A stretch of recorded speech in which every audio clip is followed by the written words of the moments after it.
Today we're in Moffat, in Dumfries and Galloway, here in Scotland, on the banks of the River Annan.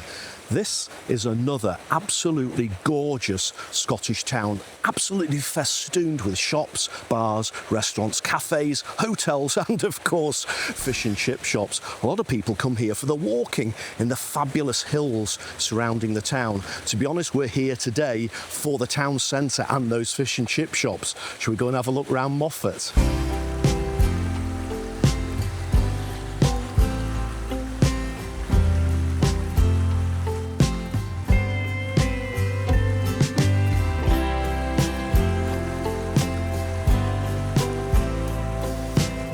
Moffat's about 50 miles south of Edinburgh. There are irregular buses here. It takes about 2 hours. But today we drove through the Scottish borders and into Dumfries and Galloway.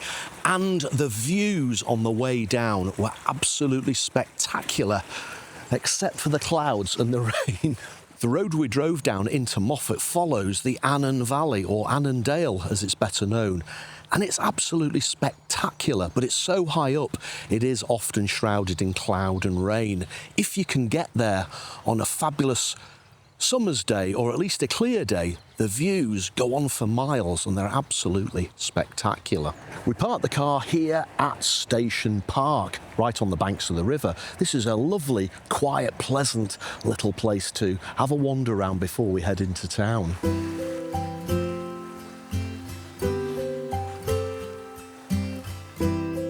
Looks like this is a boating lake in the summer. Swan-shaped boat in the distance, plenty of ducks on the water.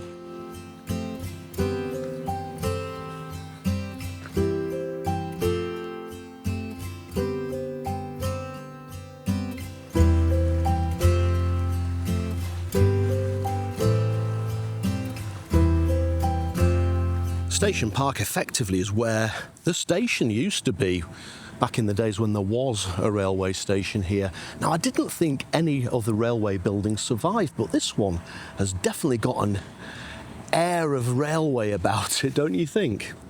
Anybody know whether that used to be part of the station here at Moffat? Let me know down in the comments. Another hint at the heritage of Station Park. That is definitely railway memorabilia, isn't it? This looks like a Battle of Britain War Memorial.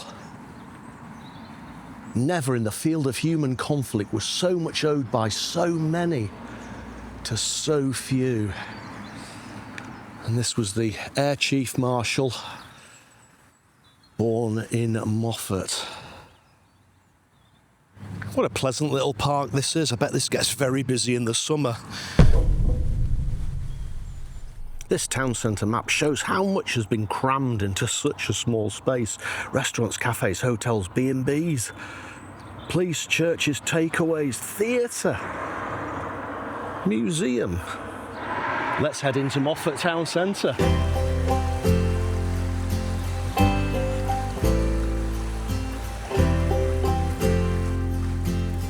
Will Moffat be as pretty and as continental looking as Kelso, which is the town we visited in the last video?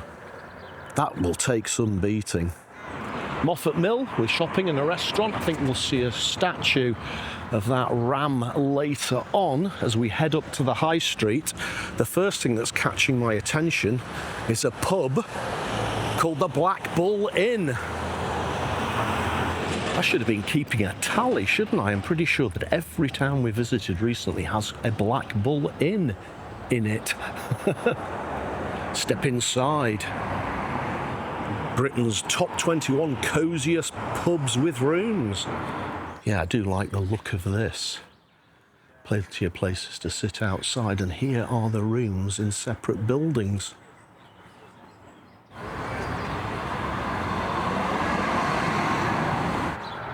Nice to see the Black Bull is looking after the pooches.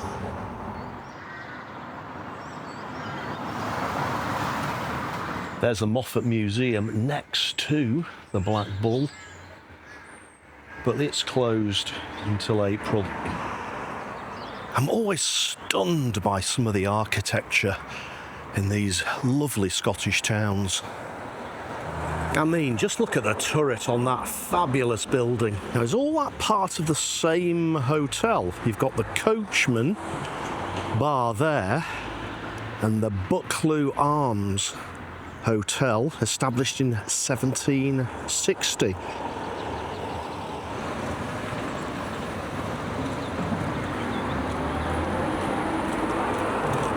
Look at that eagle statue up there. Didn't we see a sign just before that said something like Moffat was the first eagle town? Well, the Buccleuch Arms really does look grand, doesn't it? Maybe we'll go for a pint in there later after we've had our fish and chips. The menu's hidden behind rather a dirty screen here, but I can just see light and crispy battered haddock, £18 with chips and mushy peas and tartare sauce.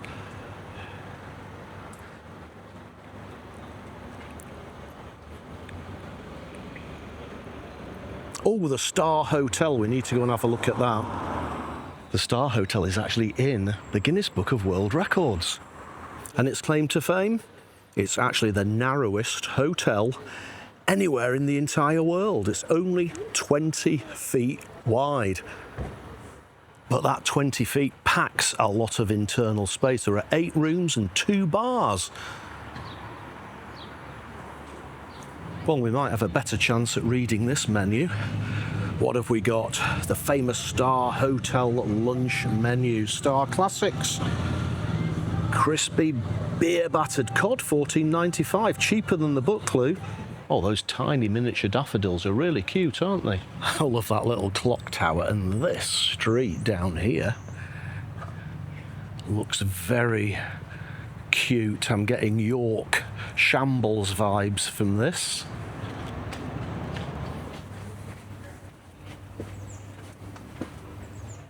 These buildings are so striking.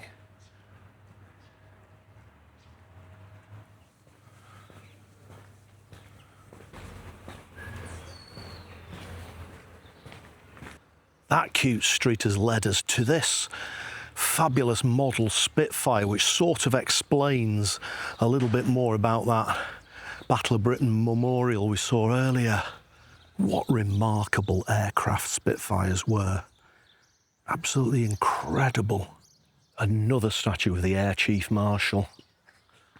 And there is that Spitfire. Somebody actually just had a chat with me. It is a real Spitfire. It's not a replica, it's an actual Spitfire. Do you know, that's made my day. I'd forgotten about the Spitfire and the Battle of Britain history that surrounds Moffat. All right, let's head back to the High Street.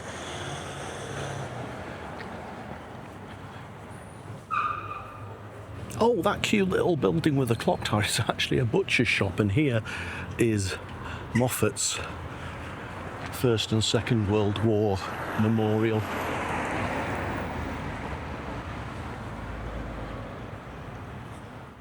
Let's note that for later. Fish and chip shop down that little road. But maybe we fancy ice cream this time. What do you think? I love this town centre. Moffat is also famed for its toffee. There's the Moffat toffee shop. I don't know, with the toffee, the fish and chips, and the ice cream, you're going to need a lot of exercise if you spend any time here. And that's the Bonington Hotel. There are so many little hotels in this town. On the other side of the square, there is the Annandale Arms Hotel. Wow, that one's had a lick of paint recently. Looks really good, doesn't it? Similar to the one we saw in Kelso, actually. And here's a hotel with a very familiar name. It's the Balmoral Hotel. Wow, that is so much different to the Balmoral Hotel in Edinburgh, isn't it? That fabulous railway hotel. But I bet this one is absolutely gorgeous inside. Fine food and accommodation since 1792. Well, it's definitely older than the Balmoral in Edinburgh. And who wouldn't be tempted to eat at a restaurant called the Rumbling Tom? Oh, and look, another very impressive town hall building. Perhaps not quite as stunning as the one in Kelso, but this one looks like it might have been swimming baths at one point, according to the title right there at the top. Yeah, the baths were built in 1827 when Moffat was a famous spa town. That explains the baths reference. More eagle iconography, look. And these pillars. Might only have been a bathhouse, but you can feel the power of history. Just before I mentioned the ram statue, here it is. That is impressive.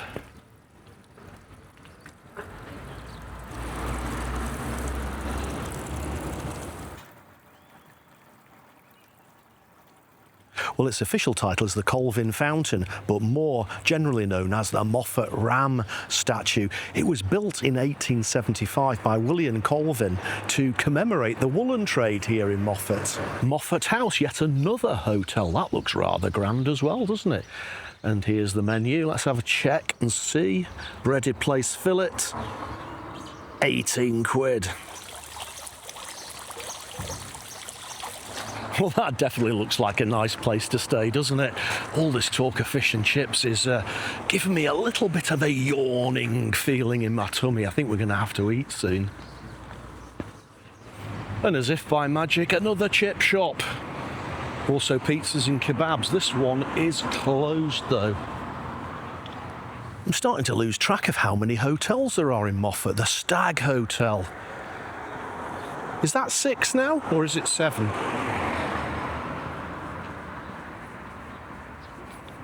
Perhaps you'd prefer to stay in a B&B, the Hazel Bank. Bed and breakfast, 4-star no less. Large room, £85. Ground floor ensuite double, 110. I wonder how that compares to the actual hotels themselves. And nestled at the end of the high street is St Mary's Parish Church. And that is the long and windy road back up to Edinburgh. I think we should go and get those chips. What do you think? We're back at the War Memorial and let's find that chip shop right down this cute little street. And it is open, thank goodness for that.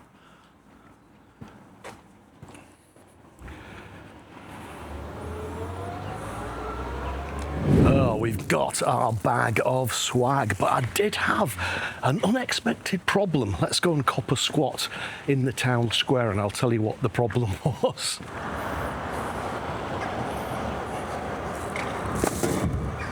Well, it's my fault for not thinking of this, but the chip shop doesn't accept cards. They only accept this stuff called cash. So I had to go and find an ATM. And as you can imagine, there aren't that many ATMs in Moffat. Fortunately, there was one at the Co-op just a couple of 100 yards down the road, which is why I've got a bit of a sweat on now. I had to hoof it there and hoof it back before I can tuck into my lunch. All right, have a look at what I've got. We've got the main event, pot of curry sauce, tin of Iron Brew. Let's have a look. Today we're going for sausage and chips, jumbo sausage and chips, in fact. What do you think of that lot?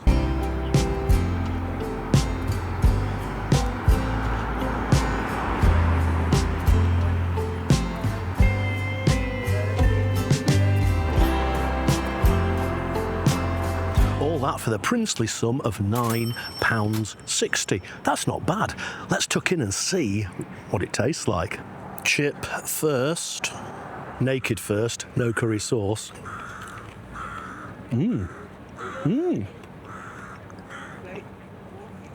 Those are really good. Very crispy on the outside, very soft on the inside. Typical chip shop chips, but they are. Let's see what it's like with the curry sauce. Oh, it's a bit gloopy, isn't it? I'm going to try not to spill this.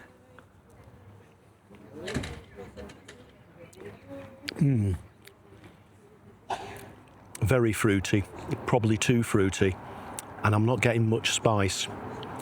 That's not the best curry sauce. Give it one more try.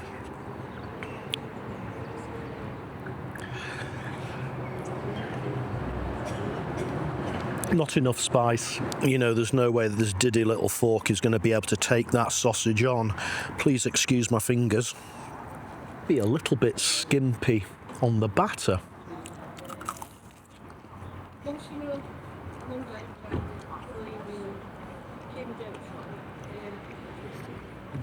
Again, it's okay. It's average.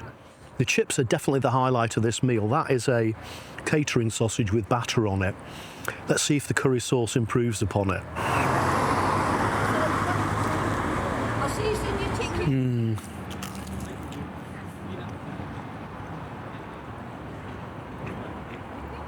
Just made it taste fruity. Oh, what a shame there's no spice in that curry sauce. That would have definitely elevated the sausage beyond its catering roots. Yeah, it's those chips. Definitely 10 out of 10 for the chips. Probably more like a 5.5 out of 10 for the rest of it.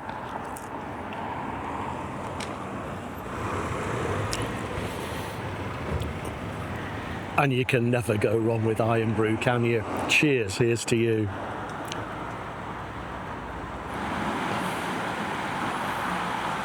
Well, do let me know down in the comments, what do you think of Moffat here in Dumfries and Galloway in Scotland? What a gorgeous little town with so many hotels, bars, cafes, restaurants, fish and chip shops and shops. A great place to come for an afternoon or a full day, maybe even a few days. A romantic getaway, stay in one of those hotels and sampling food in one of the many restaurants. Thank you so much for watching, and I'll see you on the next one for some more travel adventures and a little drop of history. There are reasons